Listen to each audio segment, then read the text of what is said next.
À 88 ans, Jacques Charrier, autrefois icône de virilité du cinéma français et seul homme à avoir conduit Brigitte Bardot jusqu'à l'autel, brise enfin un silence de plusieurs décennies. Alors que son nom s'est estompé des mémoires, qui aurait soupçonné que sous cette carapace d'acteur glamour se cachait une douleur aussi tenace? Ce qu'il révèle aujourd'hui dépasse la simple nostalgie. C'est une confession déchirante, un réquisitoire contre les illusions du star system, et une quête ultime de rédemption. Son existence reste à jamais liée à la plus célèbre Française du siècle, Brigitte Bardot, par un amour fulgurant, et par une tragédie familiale qui secoua la nation entière. Imaginez la France des années 1950, une effervescence culturelle sans précédent secoue le pays. La nouvelle vague balaie les conventions cinématographiques avec ses caméras légères et ses histoires en rupture. Dans ce bouillonnement créatif émerge un jeune premier au charme singulier, Jacques Charrier. Contrairement aux vedettes tapageuses de l'époque, il incarne une élégance discrète, presque mélancolique. Son regard intense et sa présence mystérieuse attirent les réalisateurs en quête d'authenticité. Pourtant, ce n'est pas un rôle qui scellera son destin, mais une rencontre explosive. Brigitte Bardot, à seulement 25 ans, est déjà un phénomène mondial. Après Et Dieu créa la femme de Roger Vadim, son ex-mari, elle personnifie la libération sexuelle et une féminité sauvage. Les paparazzi la traquent, les femmes copient son eyeliner ailé, les hommes collectionnent ses photos en maillot de bain. Mais derrière ce mythe vivant se cache une femme épuisée par les projecteurs, en quête d'un havre de paix. Sur le plateau de Babette s'en va-t-elle en guerre, comédie légère sur fond de Seconde Guerre mondiale, l'étincelle jaillit. Bardot, star incontestée du film, remarque immédiatement ce jeune acteur inconnu. Face aux séducteurs habituels comme Sacha Distillet, musicien flamboyant et coureur de jupons, Jacques détonne. Il lyrique entre les prises, discute peinture avec les techniciens, refuse les mondanités. Il avait cette aura de calme au milieu du chaos, se souviendra une script. Comme s'il portait déjà toute la tristesse du monde. Contre l'avis des producteurs qui jugent Charrier trop novice, Bardot impose sa volonté avec la détermination qu'on lui connaît, c'est lui ou personne. Son pouvoir est alors tel que les studios capitulent. Cette décision propulse du jour au lendemain le discret Jacques sous les feux de la rampe. Les journalistes s'arrachent les anecdotes sur ce mystérieux inconnu, qui a su apprivoiser la bébé nationale. Leur alchimie à l'écran devient vite réalité.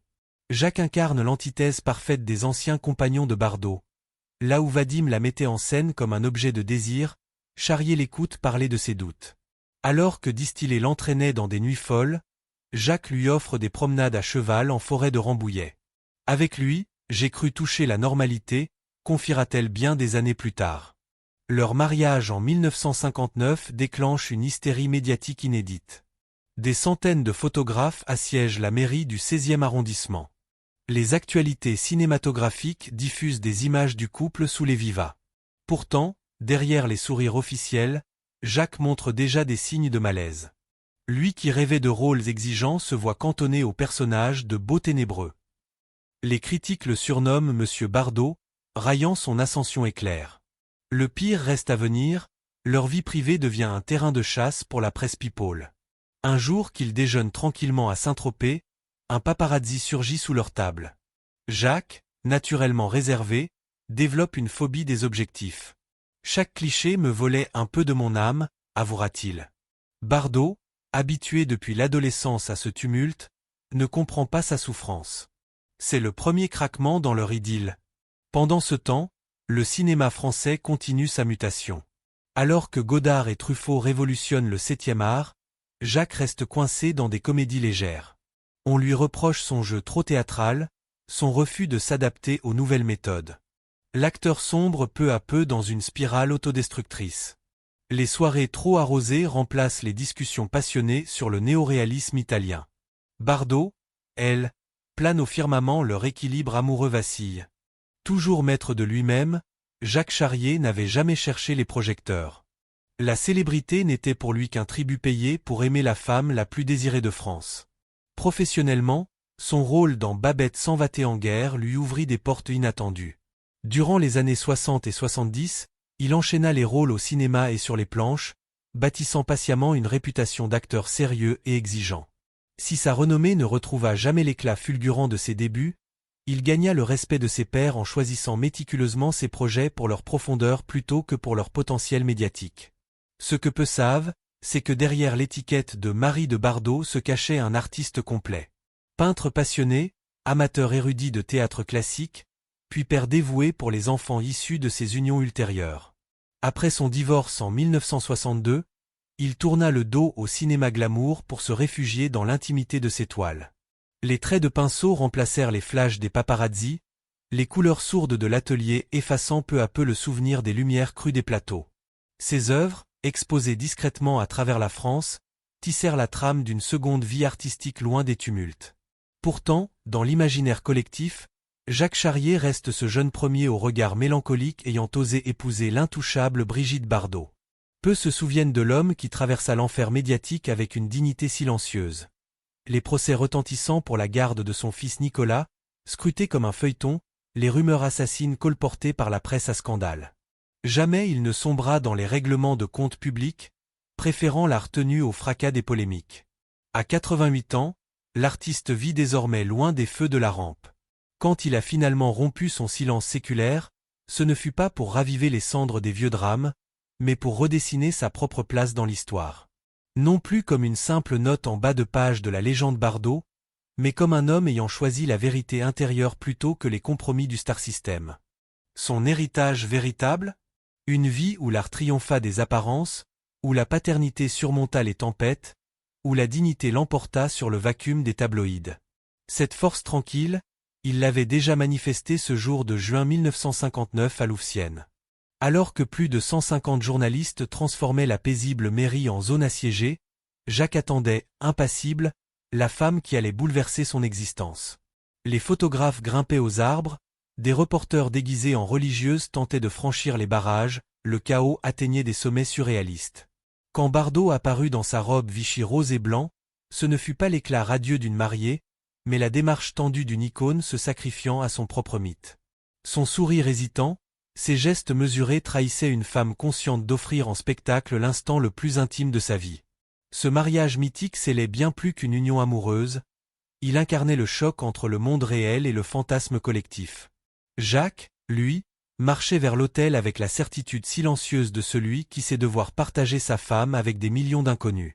Peu imaginer alors que ce jeune comédien discret allait, des décennies plus tard, écrire la plus belle réplique de sa vie. Choisir la peinture plutôt que les paillettes, le recueillement plutôt que la revanche, et finalement après un long silence reprendre possession de son histoire avec une élégance intacte. Jacques Charrier à ses côtés gardait les yeux ouverts, même dans l'ivresse de cet amour si médiatisé. L'homme ne se berçait pas d'illusions.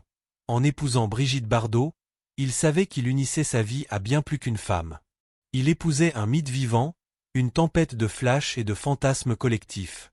Des années plus tard, sa voix se fêlera en évoquant cette époque. Je croyais naïvement que l'amour pouvait modeler les destins. Je n'avais pas compris que j'avais enlacé une légende, pas simplement un cœur qui bat. Pourtant, à l'époque, son espoir était aussi solide que lors de leur alliance.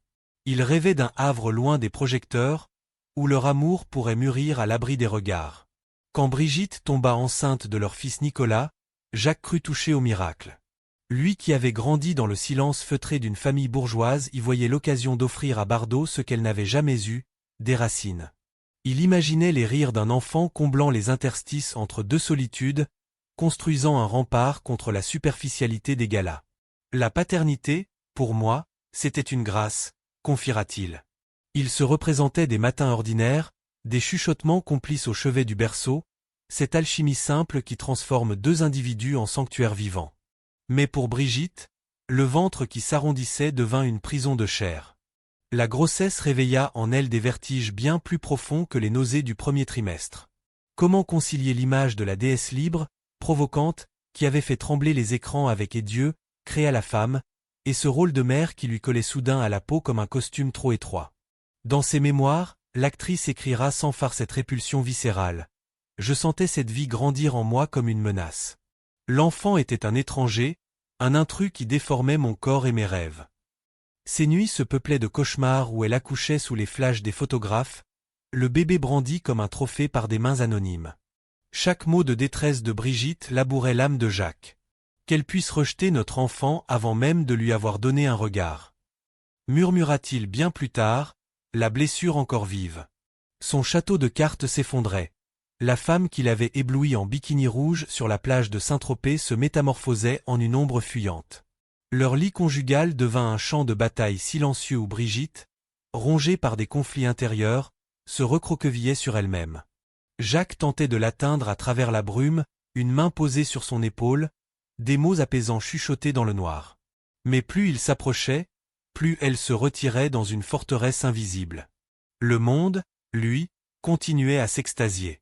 Les magazines célébraient le couple le plus glamour du siècle, ignorant les fissures. Lorsqu'ils souriaient aux événements caritatifs, main dans la main, personne ne devinait que leurs doigts s'entrelaçaient sans chaleur. Nous jouions une pièce dont nous avions oublié le script, avouera Jacques. Derrière les portes closes de leur villa, les silences s'alourdissaient. Les discussions tournaient en rond autour de l'inévitable. Cet enfant qui venait, voulu par l'un, redouté par l'autre. En janvier 1960, lorsque Nicolas Jacques Charrier vint au monde, l'accouchement se déroula sans les larmes de joie traditionnelles. La clinique chic de Neuilly vit défiler des fleurs somptueuses, mais aucune n'effleura le cœur glacé de Brigitte.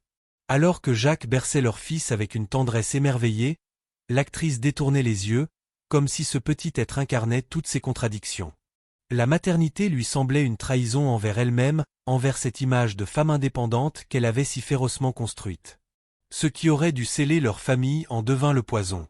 Brigitte, écrasée par le poids de la célébrité et hantée par le spectre de la domesticité, se réfugia dans le travail. Chaque séance photo, chaque tournage devenait une échappatoire, laissant Jacques seul face aux biberons et aux nuits blanches. Leur mariage ressemblait désormais à ces décors de cinéma, une façade majestueuse qui cachait des coulisses vides. L'enfant grandirait entre deux mondes, le rêve brisé d'un père et le refus douloureux d'une mère devenue icône malgré elle. L'univers glacial proposé par Brigitte Bardot s'opposait radicalement au rêve le plus cher de Jacques Charrier. Fonder une famille ancrée dans l'amour inconditionnel, la stabilité quotidienne et une présence rassurante. Tandis que l'actrice mythique vivait au rythme des projecteurs et des tournages, Jacques, lui, voyait en Nicolas bien plus qu'un fils. Cet enfant représentait une âme fragile à protéger coûte que coûte contre l'indifférence du monde et la froideur calculée d'une mère plus préoccupée par sa carrière que par son propre enfant. Je ne voulais pas qu'il grandisse en se sentant comme une erreur, confiera le père bien des années plus tard, une émotion rauque dans la voix. Je ne voulais surtout pas qu'il doute une seconde de l'amour qui lui était dû. Cette promesse silencieuse devint le socle absolu de son existence. En 1963, lorsque le divorce fut officiellement prononcé, le tribunal accorda à Jacques la garde exclusive de Nicolas. Un verdict rare pour l'époque, où les pères obtenaient rarement ce privilège.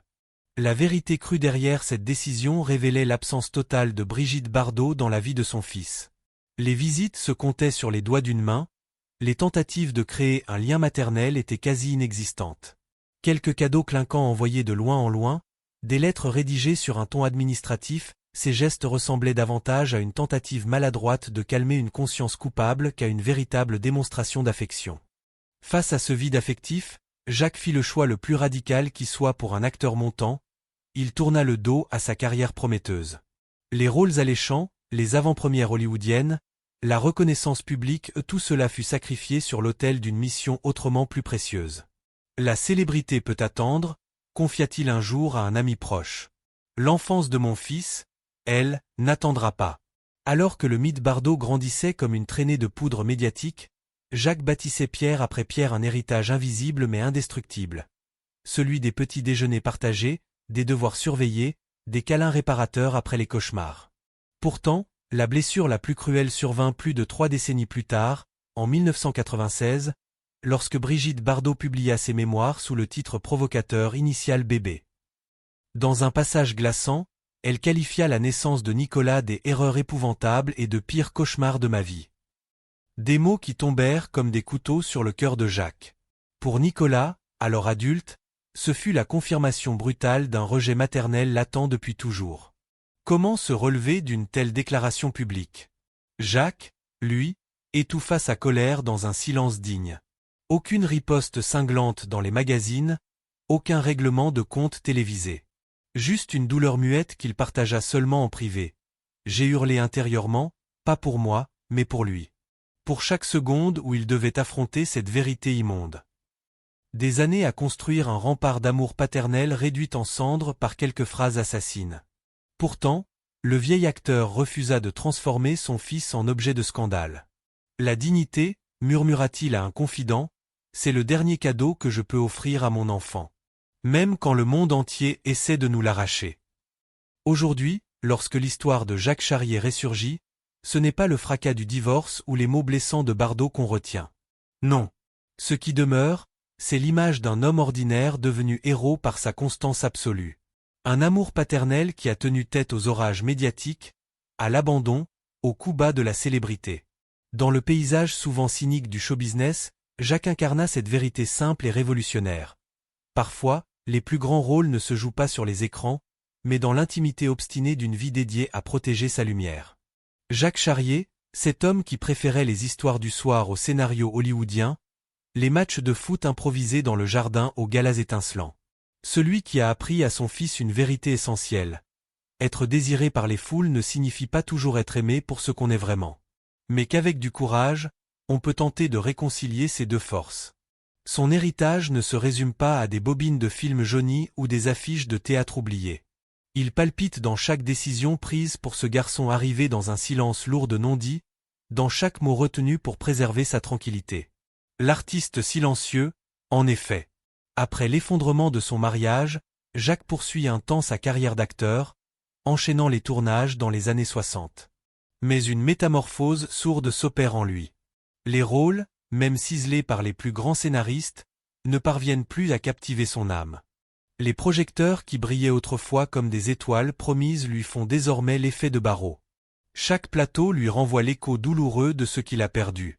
Ses apparitions se raréfient, son nom s'estompe doucement des génériques, comme effacé par une main discrète. Cherchant un nouveau souffle créatif, il tente l'aventure derrière la caméra en cofondant une société de production avec un ami d'enfance. L'idée ? Modeler des récits plutôt que les incarner. Hélas, l'entreprise périclite rapidement, alourdie par les dettes et les désaccords artistiques. L'échec professionnel résonne comme un coup de massue, réveillant une fatigue bien plus profonde. Pour la première fois, Jacques prend conscience du poids d'une existence toujours définie par les autres. L'acteur, l'ex-mari de Bardot, le père d'un enfant scruté. C'est dans le silence retrouvé après ses désillusions qu'éclot une décision radicale. Renouer avec sa passion première, celle qui l'animait bien avant les studios. La peinture. Contraste saisissant avec les ovations et les critiques cinématographiques. Ici, pas de gratification instantanée, juste le dialogue lent et exigeant entre le pinceau et la toile. Une vérité nue, sans phare. À presque 40 ans, il réintègre les bancs des Beaux-Arts de Paris, anonyme parmi des étudiants qui ignorent tout de son passé de star. Vous imaginez la scène ? Ce quadragénaire concentré mélangeant ses pigments pendant que des jeunes discutent de Godard à côté de lui, sans soupçonner qu'il a partagé l'affiche avec Belmondo. Mais Jacques s'en moque. Pour la première fois depuis des lustres, il ne joue plus un rôle. La toile devient son confesseur intime. Son style tranche violemment avec le cinéma technicolor des années 60.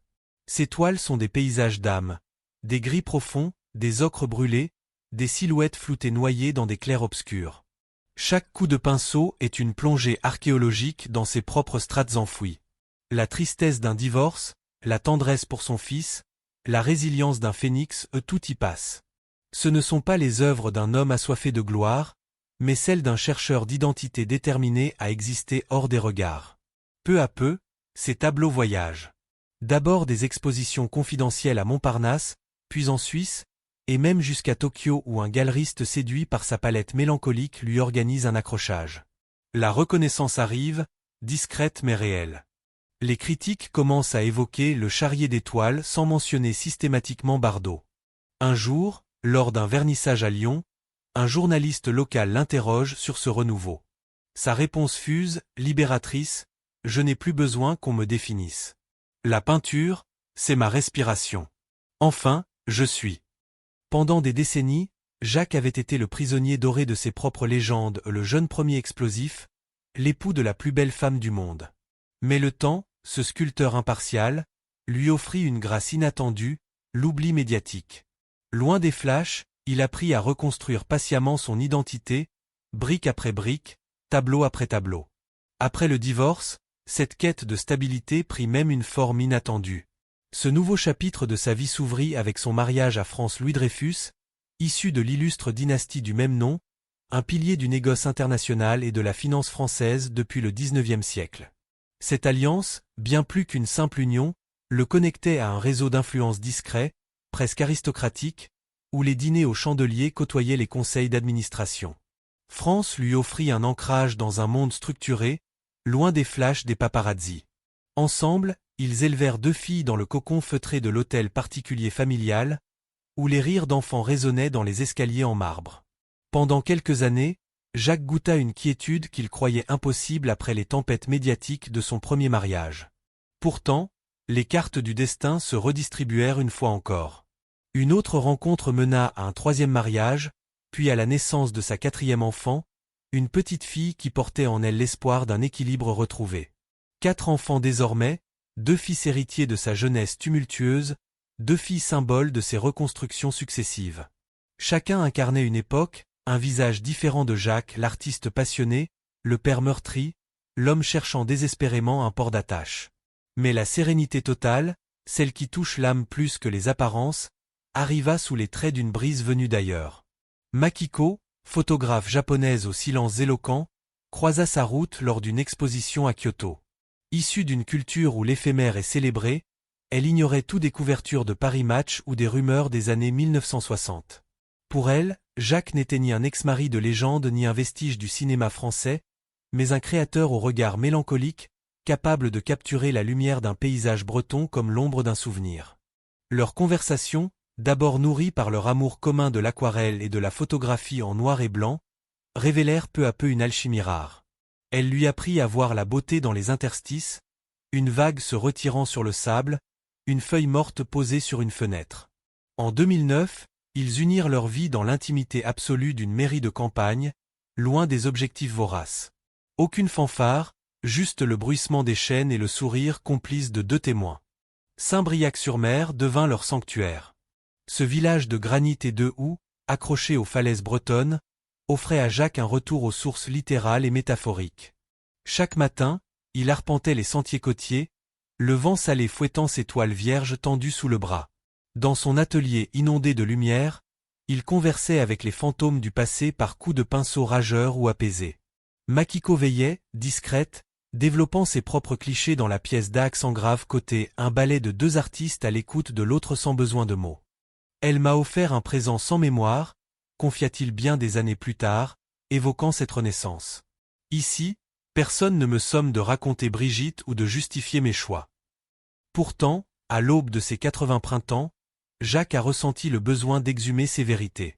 Non par rancœur, mais pour dessiner lui-même les contours de son héritage.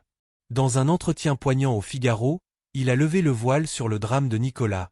Brigitte n'a jamais véritablement voulu de cet enfant. J'ai dû me battre comme un fauve pour qu'il ait une place dans sa vie, et dans la mienne. Son message à Bardot, chargé d'une émotion nue, résonne comme un adieu. J'espère que tu as trouvé ta paix. Sache simplement ceci, un enfant ne se nourrit pas que de pain. J'ai versé tout mon cœur dans celui que nous avons créé. C'est cela, ma victoire. Et vous, pensez-vous que Jacques, après ce long chemin en lacets, ait enfin déposé le fardeau de ses années Bardot? La Bretagne, ses embruns et l'amour tranquille de Makiko peuvent-ils cicatriser des plaies si anciennes? Partagez vos impressions, chaque histoire mérite d'être écoutée, surtout celles écrites à l'encre de l'âme.